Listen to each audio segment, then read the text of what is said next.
RTL. L'œil de Philippe Cavrivière. 7h55, oui. Philippe, la ministre des Sports, Amélie Oudéa-Castéra, est donc restée pour votre chronique. Oui. Et vous êtes venu en tenue de tennis, Philippe, pourquoi ? Oui, parce que je ne suis pas seulement un esprit vif et brillant, et je suis aussi un corps affûté et gainé. Et j'ai une passion pour le sport. Alors j'ai croisé et testé plusieurs ministres des Sports. Oui. Avec Roxana Maracineanu, on avait fait un petit 100 mètres papillon, je me rappelle. Avec Laure Flessel, on avait fait un combat de fleuret. Oui. Et avec Roselyne Bachelot, on avait mangé une raclette. Eh bien, je peux vous dire que j'ai perdu à chaque fois, surtout sur la raclette. Oui. Impossible de suivre le rythme de Roselyne. Mais là, vous me connaissez, Yves. Oui. Moi, je suis là pour mettre en valeur les ministres de Macron. Oui. Et je sais qu'Amélie est une championne, mais qu'elle le reste. Donc, on va tester la ministre des Sports en direct. Oui. Regardez, elle a une raquette. Voilà. C'est très radiophonique. On va faire un petit échange. Vous avez la raquette. Allez, c'est parti. Non. Si. Oh, mais non. La bonnette. Attendez, pour ceux qui ne nous voient pas, vous allez vraiment jouer avec la ministre. 4. On est bien. Écoutez, nous assistons à la finale du simple mixte qui oppose la ministre Amélie Oudéa-Castéra à Philippe Cavrivière, le 996e, 880e joueur mondial. Ah non, pardonnez-moi, 996, 884e joueur français. Oui, pas brillant, effectivement. La partie est équilibrée pour l'instant. Pour l'instant, c'est équilibré.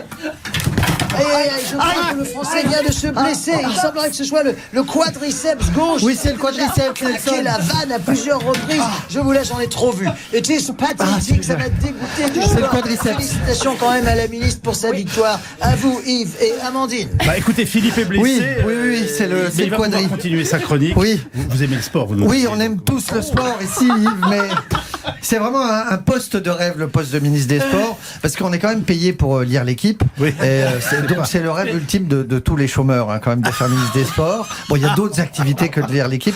Même nos présidents aiment le sport. Emmanuel Macron, avec Emmanuel, on a enfin un président fit et gainé. Emmanuel qui nous a mis récemment en garde contre les dangers du yoga sans échauffement. On va partir cul par-dessus tête. Voilà. Ça, vous voyez, ça, c'est quand on ne s'échauffe pas. Et Nicolas Sarkozy, lui, est un grand jogger. Il a été prouvé qu'à cause de sa taille, quand il courait 21 km, c'est comme s'il en faisait 42. C'est scientifique. Et la ministre des Sports a présenté des mesures pour réduire la facture énergétique des activités sportives. On en parlait. Vous avez par exemple proposé de baisser la température dans les piscines municipales. Et ça, c'est une excellente initiative. Même si ils vont quand même avoir un peu l'air con, les maîtres nageurs, avec juste le slip de bain, des moules boots, c'est un passe-montagne. Et on pisse pas dans le pélileux pour faire fondre la glace. Alors, on va parler de la partie sombre du sport maintenant.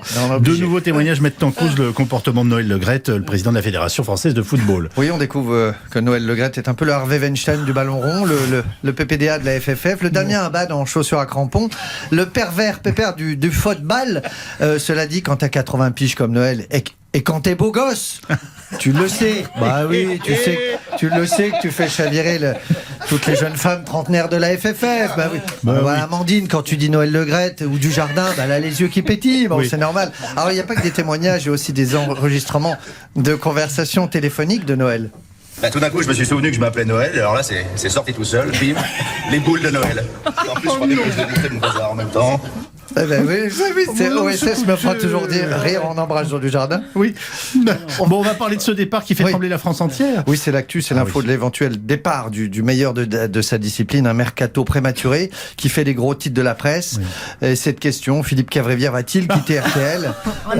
On sait que les radios municipales comme la radio de Sochaux et Dijon lui font les yeux d'eau. Écoutez, je parle pas de vous, je parle du départ d'Mbappé. Oui, on aurait pu confondre. Kylian est fâché avec la direction du PSG, il en a gros sur le melon. Oui. Après les villes de Paris, Lille et Strasbourg, Kylian lui aussi boycotte le Qatar.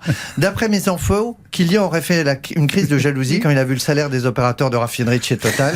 Et trop, c'est trop. Et puis vous vouliez nous parler d'Octobre Rose, qui est une campagne annuelle de dépistage en Draper du cancer du sein. Oui, je vois que notre ministre Amélie a le ruban Octobre Rose. Alors, c'est essentiel de rappeler que le sport est une des meilleures préventions contre les cancers et surtout ses récidives.